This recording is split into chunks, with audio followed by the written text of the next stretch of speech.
Hola, buenos días, buenas tardes, buenas noches, según sea la hora a la que ustedes estén, que hayan tenido la posibilidad de ver este video.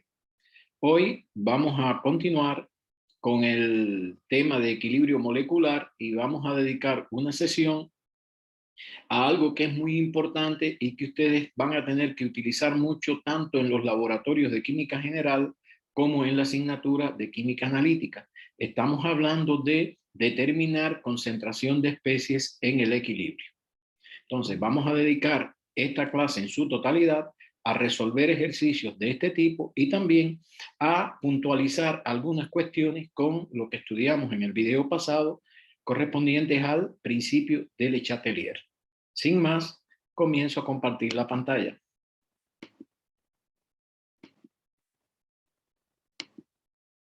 O sea, vamos en general a hacer una ejercitación acerca del tema de equilibrio molecular. Y vamos a comenzar con el primer ejercicio. Dice que en un reactor de 1 litro se depositan 2 moles de amoníaco gaseoso a 400 grados Celsius. Cuando se alcanza el equilibrio, este que está representado aquí, por supuesto, queda en el reactor el 20% del amoníaco inicial. Calcula el valor de Kc y Kp a la temperatura dada. Bueno, recuerden que todo esto, siempre, este tipo de problemas, a mí me es muy conveniente organizar toda la información en una tabla que ya yo les enseñé, en la tabla siguiente, donde yo voy a poner los moles iniciales, los moles que se transformaron o concentración. Repito, es segunda vez que se lo digo, puedo trabajar con moles o puedo trabajar con concentración y hacer las adaptaciones necesarias. Las iniciales, las transformadas y en el equilibrio. Las iniciales pues son, como su palabra lo indica, de dónde, cómo comienza el experimento. Y el experimento dice que comienza poniendo en un reactor de 1 litro 2 moles de amoníaco, de manera tal que inicialmente mi concentración de amoníaco, ¿cuánto va a ser? 2 moles entre el volumen de 1 litro, porque si hablo de concentración tengo que dividir entre el volumen. 2 moles entre 1 litro, pues sería una concentración de 2 mol por litro de amoníaco. Pero de dihidrógeno y de dinitrógeno yo no tengo nada, porque solamente deposité amoníaco. Lo que sí es cierto de los coeficientes estequiométricos, que yo sé que la cantidad de moles, y aquí se hablo de moles, que se va a transformar, pues va a ser una cantidad X de nitrógeno, una cantidad 3X de dihidrógeno y una cantidad 2X de amoníaco. Recuerden, siempre se lo he puesto, en este caso no. S1, S3 y S2 salen de los coeficientes estequiométricos. Ahora bien, aquí hay una pregunta. Bueno, pero esas cantidades en función de X, o sea, X, 3X y 2X, ¿son cantidades en que van a aumentar las cantidades iniciales o en que van a disminuir? Es decir, estoy hablando del signo que van a tener esas X. En problemas de este tipo no debe haber ninguna duda, porque si yo parto solo de amoníaco y tengo 0 de dinitrógeno y de dihidrógeno, es imposible que estas magnitudes vayan a aumentar, a disminuir. Es imposible porque tengo 0. ¿Cómo van a disminuir? Sencillamente, para que se alcance el equilibrio, a mí se me tendrá que formar determinada cantidad de dihidrógeno y determinada cantidad de dinitrógeno a expensa del amoníaco. Por lo tanto, no cabe duda que esas X del dinitrógeno y del dihidrógeno serán positivas y que las 2X va a ser la cantidad negativa, es decir, la cantidad en que el 2 mol por litro que yo tenía de amoníaco va a disminuir para que se alcance el equilibrio. De manera que cuando se llegue al equilibrio, yo tendré de dinitrógeno y de dihidrógeno las cantidades iniciales más lo que se transformó, en este caso que se formó, y de amoníaco tendré la cantidad inicial menos la cantidad que se transformó, es decir, X, 3X y 2 menos 2X. Ahora bien, a mí me están dando una información muy importante, y es que me han dicho que cuando se alcanza el equilibrio, solamente queda en el reactor el 20% del amoníaco inicial. Pues si yo calculo entonces el 20% del amoníaco inicial que yo tenía, que era una concentración de 2 moles en cada litro, me queda 0.4 moles de amoníaco por litro. Porque el reactor en este caso es 1 litro. Además, yo estoy trabajando aquí con concentraciones. Esto es mol por 1 litro, independientemente del volumen, porque ya yo aquí había calculado, dividido entre el volumen. Por lo tanto, ya yo conozco la cantidad de amoníaco que queda en el equilibrio, 0.4 mol por litro. Ahora bien, si yo tengo que 2 menos 2x igual a 0.4, entonces yo puedo calcular cuánto es el valor de x. Y si conozco el valor de x, lo que tengo es que sustituir aquí. Eso es lo que voy a hacer. Calculo el valor de x y x da 0.8. De manera que entonces, si en el equilibrio de dinitrógeno yo tenía x, pues tendría. Si de dihidrógeno tendría 3x, pues tengo 3 por 0.8. Y de amoníaco ya tendría 0.4. Ya teniendo mi equilibrio, pues sencillamente lo que tengo que hacer es sustituir en la expresión de Kc. Recuerden que siempre es concentración de lo que tengo a la derecha de la ecuación. En este caso, concentración de amoníaco, 0.4 mol por litro elevado al cuadrado, porque hay un 2 como coeficiente estequiométrico, entre la concentración de dinitrógeno 0.8 multiplicada por la concentración de dihidrógeno 2.4 elevado a la 3, porque tiene un 3 como coeficiente estequiométrico. Y ya obtuve lo primero que me preguntaban, el valor de Kc. Ahora, para calcular el valor de Kp, lo más práctico en este caso, es buscar la relación entre Kc y Kp. Y esa relación, recuerden ustedes que es que la Kp es igual a la Kc por RT a la delta N. Puedo aplicar esta expresión porque tengo el valor de la temperatura, R es una constante, solamente me faltaría calcular cuánto es delta N.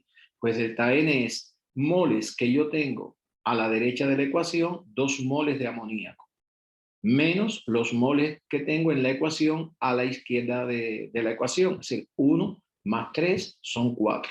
Entonces, 2 menos 4 es menos 2, significa que Kp es igual a Kc por RT elevado a la menos 2, que es lo mismo que Kc elevado a RT al cuadrado. Aquí, este 2 es al cuadrado, no es por 2, sino al cuadrado. Por RT al cuadrado. Eso me queda, ya después de resolver, que la Kp es igual a 4.6 por 10 a la menos 6. Fíjense bien que en este caso no tienen el mismo valor. No tienen el mismo valor porque delta N no vale 0. Entonces, esta sería el valor de la Kc y el valor de la Kp. Si queremos ver las unidades en que debe expresarse, pues es muy sencillo. Recuerden que la Kc, como esto es mol por litro, sería mol por litro a la menos 2, porque recuerden que es la unidad que yo utilizo elevado a la delta N. Entonces, esta Kc sería 1.4 por 10 a la menos 2 mol por litro a la menos 2. Y aquí, como estoy trabajando con T, con R, que es atmósfera, pues esta Kp va a ser unidades de atmósfera. Es decir, esto sería 4.6 por 10 a la menos 6, atmósfera a la menos 2. Serían las unidades de estas constantes de equilibrio, que recuerden que de esto hablamos. O sea, sería que muchas veces hay libros que dicen que no es necesario. Pues sí. En este caso, las constantes estas que se llaman constantes aparentes o constantes experimentales, sí llevan unidades. Lo que sucede es que muchas veces no se las ponen, eso es otra cosa. Pero esto sería atmósferas a la menos 2 y este sería mol por litro a la menos 2. Bien, pasemos a otro ejercicio. Dice, en un reactor de 1 litro se deposita 1 mol de yodo, 1 mol de hidrógeno y 1 mol de yoduro de hidrógeno a 400 grados Celsius. Si Kc a esta temperatura es 2, calcula el valor de la concentración de cada sustancia en el equilibrio a la temperatura dada. Igualmente, me están preguntando concentraciones en el equilibrio, pues yo lo que debo hacer es hacer mi tabla de distribución de especies, concentraciones iniciales, concentraciones transformadas y concentraciones en el equilibrio. En este caso me han dicho el problema que se deposita 1 mol de cada sustancia. Entonces, por lo tanto, inicialmente tengo un mol de diyodo, un mol de dihidrógeno y un mol de yoduro de hidrógeno. Y de los coeficientes estequiométricos, yo sé que se va a la relación de transformación y de combinación que hay entre esas tres sustancias es de un mol de yodo a un mol de hidrógeno a 2 moles de yoduro de hidrógeno. De ahí salió X, X y 2X. La pregunta ahora es la misma de la pregunta pasada. ¿Cómo yo sé si este X es en lo que va a aumentar o a disminuir este 1, en lo que va a aumentar a disminuir este 1 o en lo que va a aumentar esta 2X, el 1 que yo tengo de yoduro de hidrógeno? En este caso, no es como en el anterior, que como yo de los dos que tenía a la izquierda era 0, obviamente esos iban a aumentar. En este caso, cualquiera de los dos pudiera ser. Lo que se hace en este caso es calcular lo que se llama el cociente de reacción, QC. Entonces, yo calculo el cociente con las condiciones iniciales. O sea, las condiciones iniciales de un mol cada uno, como el volumen es 1 litro, las concentraciones serían 1 para cada uno. Por lo tanto, el valor del cociente es 1. Y el valor de la constante me dicen que es 2 a esa temperatura. O sea, la constante de equilibrio es mayor que el cociente de reacción. Lo que quiere decir que el cociente de reacción tiene que aumentar su valor para llegar a ser el valor de la constante de equilibrio. Y para que eso suceda, lo que yo tengo en el numerador, la concentración de la sustancia que yo tengo en el numerador debe aumentar y la que tengo en el denominador debe disminuir para que este cociente aumente y el valor 1 logre alcanzar el valor 2. Y por lo tanto, entonces, por eso es que yo saco de que las X del diyodo y del dihidrógeno son negativas y del yoduro de hidrógeno es positiva. Y por lo tanto, en el equilibrio, pues yo tendré 1 menos X, 1 menos X y 1 más 2X.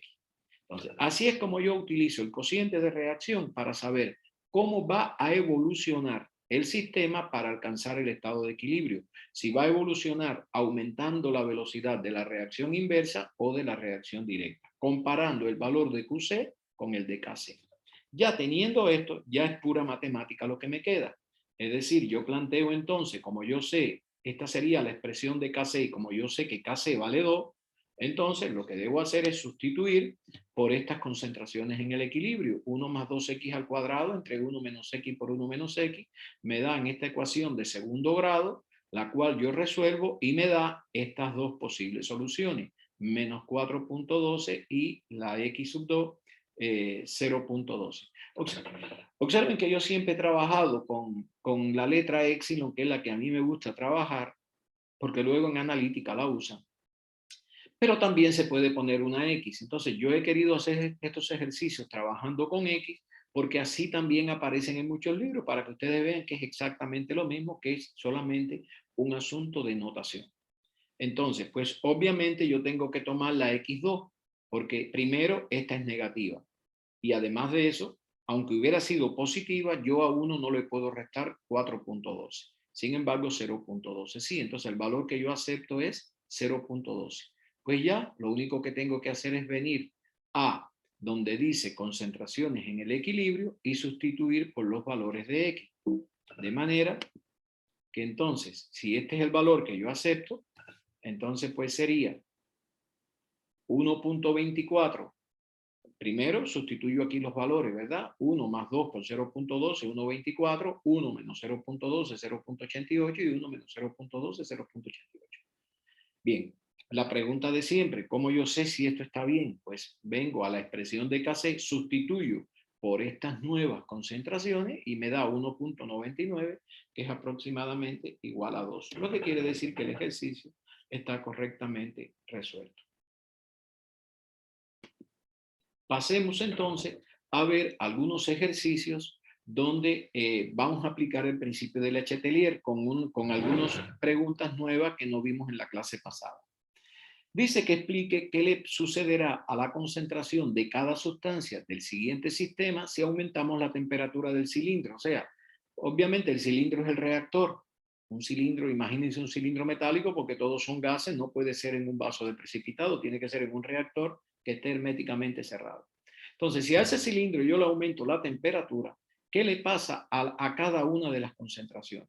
Bueno, cuando tú le cambias la temperatura a un sistema que está en equilibrio, todas las concentraciones cambian. Eso es lo primero que hay que tener claro. Todas las concentraciones cambian.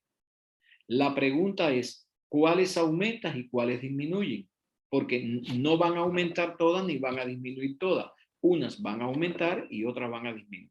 Bien, pues el principio de Le Chatelier, y lo vimos también a través, cuantitativamente, a través de la ecuación de Van Hoff, si tú aumentas la temperatura a un sistema que está en equilibrio, recuerden que aquí hay dos reacciones, la directa y la inversa.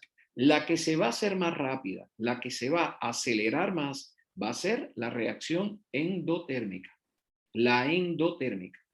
Y entonces lo que yo debo hacer es analizar cuál de las dos reacciones que aquí están ocurriendo, la directa o la inversa, es la endotérmica. Ya sabíamos que este valor de delta H siempre corresponde a la reacción directa, siempre. Y como es menor que cero, significa que es exotérmica, entonces es exotérmica la directa. Repito, porque este delta H siempre es el delta H de la reacción directa. Y entonces la inversa es contrario. Si la directa es exotérmica, la inversa es endotérmica. Esa sería la reacción que se favorece. A ver, ¿qué quiere decir que se favorece? Se favorece quiere decir que se va a hacer más rápida. Entonces, si el yoduro de hidrógeno se descompone, porque la reacción inversa lo que me está representando es la descomposición del yoduro de hidrógeno. Si el yoduro de hidrógeno se descompone más rápidamente que lo que se está formando, no cabe duda que esta concentración va a disminuir y, por supuesto, estas concentraciones de estas dos sustancias aumentarían. Y esa sería la respuesta. Si aumentamos la temperatura del cilindro, el equilibrio evolucionará en la dirección de la reacción directa, endotérmica, en este caso la inversa. Por ello, la concentración de yoduro de hidrógeno disminuirá y las concentraciones de dihidrógeno, de diyodo y de dihidrógeno aumentarán. Creo que haya quedado claro el efecto de la temperatura. Vamos a ver una segunda pregunta. Es la misma, tengo el mismo equilibrio. Y dice, ¿qué pasa si yo de ese cilindro estoy... aquí hay un dedazo. No estaremos, es extraemos. ¿Sí?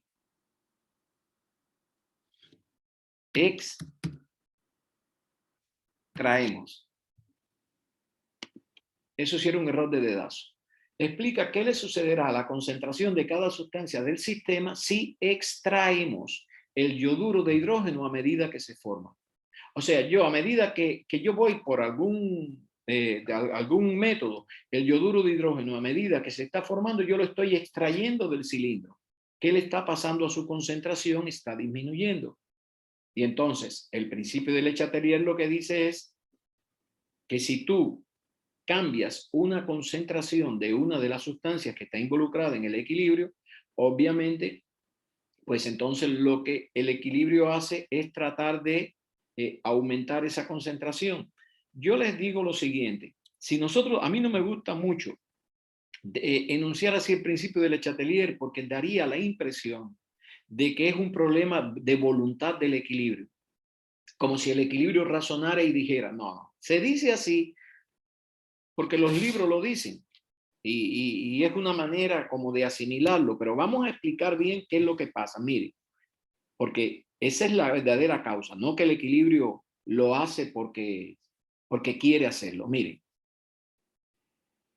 la reacción inversa, la velocidad de la reacción inversa depende de la concentración que yo tenga de yoduro de hidrógeno. Y la velocidad de la reacción directa depende de la concentración que yo tenga de diyodo y de hidrógeno. Si yo extraigo el yoduro de hidrógeno a medida que se va formando, quiere decir que yo estoy disminuyendo esa concentración. Por lo tanto, no es que se acelere la reacción directa, es que disminuye la velocidad de la reacción inversa. Esa es la verdadera causa. Y entonces, ¿qué es lo que sucede? Que al provocar una disminución de la reacción inversa, lo que estoy provocando es que el diyodo y el dihidrógeno se transformen en yoduro de hidrógeno más rápidamente que lo que se están formando ellos dos, pero no porque se aceleró la reacción directa no se acelera. Lo que se hizo fue que se retardó o se hizo menor la velocidad de la reacción inversa. Yo quería explicarle esto porque es un problema de enfoque de la ciencia. Si nosotros decimos, si tú disminuyes la concentración, el equilibrio hace tal cosa y no aclaramos el por qué, pues sí, da la impresión que es como que un sistema en equilibrio actúa de manera voluntariosa y no es cierto. Todo lo que hay es una relatividad entre dos velocidades. En el equilibrio, las dos velocidades, la inversa y la directa, están iguales.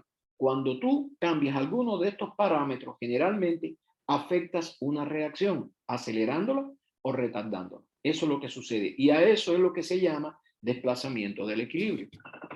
Entonces, en este caso, ¿qué es lo que sucede? Pues lo que sucede es que si yo extraigo el yoduro de hidrógeno, la reacción inversa se hace más lenta. Al hacerse más lenta, entonces el diyodo y el dihidrógeno se convierten en yoduro de hidrógeno más rápidamente que lo que ellos se forman. Por lo tanto, estas dos concentraciones disminuirán. Y bueno, la del yoduro de hidrógeno debe aumentar. Lo que pasa es que yo no digo que aumenta porque yo lo estoy sacando a medida que se forma. Por eso no lo voy a analizar. Voy a analizar estos dos. Estas concentraciones disminuirán. Y sí, el yoduro de hidrógeno en todo caso empezaría a aumentar su concentración. Lo que sucede es que yo lo voy sacando del recipiente. Por eso es que aquí yo nada más hablo del diyodo y del dihidrógeno. Si extraemos el yoduro de hidrógeno a medida que se forma, evolucionará de modo tal que aumente la concentración de esta sustancia. O sea, se favorecerá la reacción directa y por lo tanto la concentración de hidrógeno y yodo disminuirá. Pero me gusta más la explicación que le di oralmente. Bien, vamos a ver ahora qué sucede si nosotros lo inyectamos. Es la misma pregunta. ¿Qué le pasa a la concentración de cada sustancia si yo le inyecto argón al cilindro? Aquí se va a poner de manifiesto por qué yo le decía que un aumento de presión tiene que ser provocado por, o disminución en la presión, o sea, un cambio en la presión tiene que ser provocado por un cambio en el volumen. Porque miren, si tú le inyectas a un cilindro que está herméticamente cerrado, pero que tiene una válvula, tú le inyectas argón, es obvio que la presión total que hay dentro del cilindro aumenta. Lo que sucede es que tenemos que hacernos la siguiente pregunta. ¿El argón participa en la expresión de velocidad directa o inversa? Esa es la pregunta que tenemos que hacer. Fíjense, repito por enésima vez. La velocidad de la reacción directa está determinada por la concentración de diyodo y la concentración de dihidrógeno. Y la velocidad de la reacción inversa está determinada por la concentración de yoduro de hidrógeno. ¿Dónde interviene el argón? Pues no interviene en ningún lugar. Entonces, cuando tú a un sistema gaseoso en equilibrio, tú le aumentas la presión inyectándole un gas que no participa en la reacción, sencillamente no sucede nada. Y esa es la respuesta. Si inyectamos argón al cilindro, el equilibrio no se altera, pues esta sustancia no afecta la velocidad de ninguna de las dos reacciones y por tanto todas las concentraciones permanecen constantes, a pesar de que haya aumentado la presión total dentro del cilindro. Por eso era que yo les decía en el enunciado, un cambio de presión provocado por un cambio de volumen.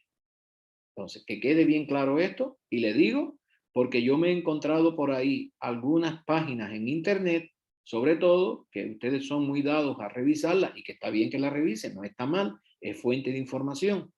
Pero cuidado con lo que ven, porque he visto algunos tutoriales de esto en la red donde dicen que sí, que si tú provocas ese cambio, el equilibrio evoluciona. Y no, no es cierto. Bien. Vamos a ver otro aspecto, que es cuando tú le añades un catalizador. ¿Qué le pasa a estas concentraciones cuando uno añade un catalizador? Bueno, pues muy sencillo. Si agregamos un catalizador en el cilindro, el equilibrio no se altera, pues el catalizador aumenta en igual proporción tanto la velocidad, y aquí hay otro dedazo. Qué bueno, esto quiere decir que se hace, que es natural. La velocidad de la reacción directa como la velocidad de la reacción inversa. Los catalizadores solo provocan una disminución en la energía de activación. lo que hace que el equilibrio se alcance más rápidamente. A ver, yo le voy a hacer esto con una gráfica o un diagrama que se llama el perfil entálpico de una reacción. Esto es propio de la cinética, pero debemos entenderlo para entender por qué los catalizadores no afectan el equilibrio, o mejor dicho, no hacen que el equilibrio evolucione, porque si lo afectan, tienen una afectación sobre el equilibrio. Vamos a ver cuál es. Mire, si yo tengo unas sustancias AB que están en equilibrio con CD o se transforman en CD aunque no estén en equilibrio. Fíjense bien, dice la teoría, una de las teorías de la cinética dice que para que A y B se transformen en CD, tienen que pasar por un agregado muy inestable llamado complejo activado, perdón, pero de una máxima energía. Por eso, la diferencia que hay entre la energía que tienen los reactivos A y B y el complejo activado, a eso se le llama energía de activación. Dice la teoría que para que A y B se transformen en C y D, solamente serán aquellas moléculas que pasen por el complejo activado. Hasta ahí estamos claros, ¿verdad? Pero si yo ya estoy en reacciones reversibles, y ahora perdón, y hablaría de una reacción incluso en equilibrio, pues para que C y D se transformen en A y B, pues también tienen que vencer esa barrera de la energía de activación. Bien, ahora, ¿qué sucede? O sea, esta sería la energía de activación de la reacción directa y esta sería la energía de activación de la reacción inversa. ¿Por qué esto se llama perfil entálpico? Porque miren, la diferencia de energía que hay entre A, B y CD, esta diferencia que hay de aquí, si yo trazara, alargar esta recta, esta diferencia de aquí sería la entalpía de la reacción. Pero bien, ya eso ustedes lo estudiarán más adelante. ¿Qué pasa si a esta reacción yo le introduzco un catalizador? Pues lo que sucede es esto. Vean, la línea azul representa una reacción que ocurrió sin catalizador y la línea roja una reacción que se produjo con catalizador. Lo que sucede es que el catalizador disminuye la energía de activación de la reacción. Entonces es más fácil que la reacción se produzca. Pero observen lo siguiente, disminuye tanto la energía de activación de la reacción directa como la energía de activación de la reacción inversa. Esa es la causa por la cual este catalizador no hace que el equilibrio evolucione hacia unas sustancias o a la formación de otras, sino lo que sucede es que el equilibrio se alcanza con mayor rapidez, pero no favorece a la formación de una sustancia o de otra. Esa es la verdadera causa. Esto sería todo. Espero que le haya sido muy útil este video y como siempre les envío un fuerte abrazo donde quiera que estén y todas las cosas buenas de la vida. Un abrazo para todas, para todos y nos vemos en el próximo video.